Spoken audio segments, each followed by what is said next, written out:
When Germany invaded the Soviet Union in 1941, the Nazi High Command saw Soviet generals as incompetent, especially after Stalin's brutal purges. But as the war raged on, one Soviet commander emerged from the smoke and bloodshed, earning not just victory, but the fearful respect of his enemies. His name was Georgy Zhukov. Through innovative tactics and iron will, he crushed the Japanese in the east, shattered the German Blitzkrieg at Moscow, and turned the tide of World War II, propelling the Soviet Union from the brink of defeat to superpower status. What made him so exceptional? In this documentary, we break down Zhukov's most legendary battlefield maneuvers, the masterstrokes that cemented his legacy as perhaps the greatest commander of the Second World War. Months before World War II erupted in Europe, a fierce border war was already raging in the east. The Japanese Empire, through its puppet state of Manchukuo, repeatedly clashed with Soviet-backed Mongolia.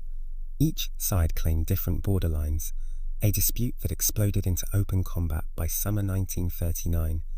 On June 1, Zhukov was summoned to Moscow. Expecting arrest by Stalin's NKVD, he was instead handed command of the Soviet First Army Group in Mongolia with one objective: crush Japanese aggression for good. Arriving at the front, Zhukov surveyed the vast, treeless steppe and instantly saw the opportunity. He broke from Soviet doctrine.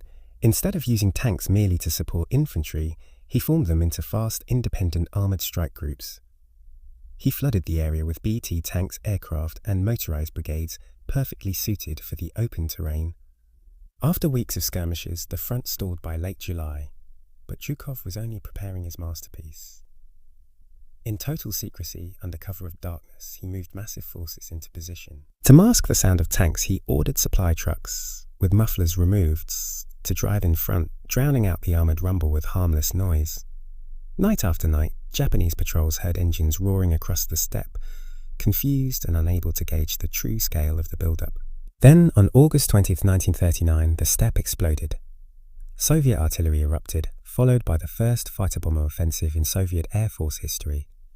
More than 50,000 Soviet Mongolian troops slammed the Japanese centre. As expected, the Japanese shifted forces from the flanks to reinforce, and Zhukov sprung his trap. Two powerful armoured wings swept wide around the Japanese flanks, driving deep behind enemy lines.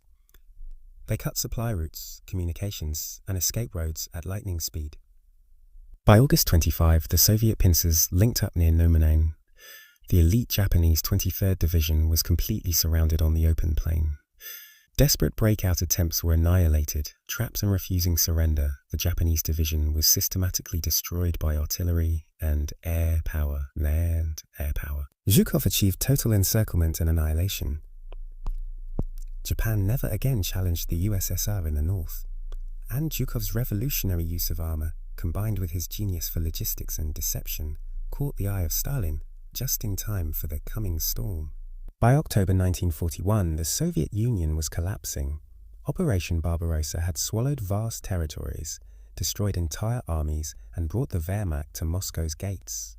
Operation Typhoon, 1 million German troops and 1,700 tanks, smashed through Soviet defences, encircling over 500,000 Red Army soldiers. Moscow lay nearly undefended. On October 10, Zhukov was urgently flown in from Leningrad. His mission: save Moscow at all costs. He acted with brutal efficiency. Factories were converted overnight. Clock plants made mines, chocolate factories canned food, auto shops repaired tanks. Civilians, women and teenagers dug anti-tank ditches, moving 3 million cubic meters of earth by hand.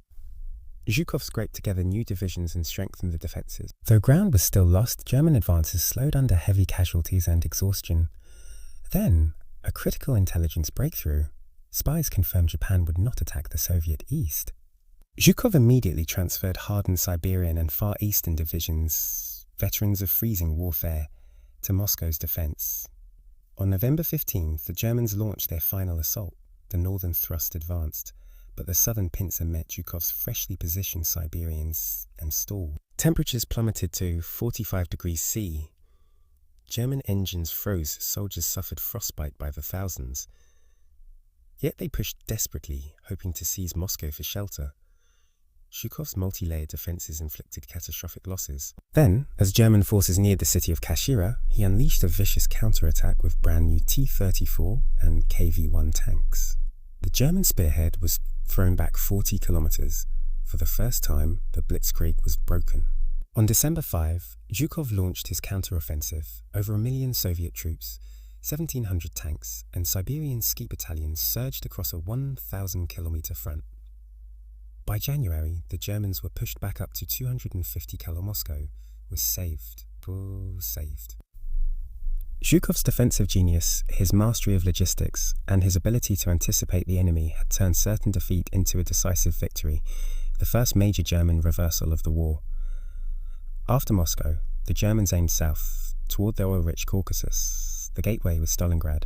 Zhukov understood the city's symbolic and strategic value. In August 1942, the Luftwaffe fanned the city into rubble.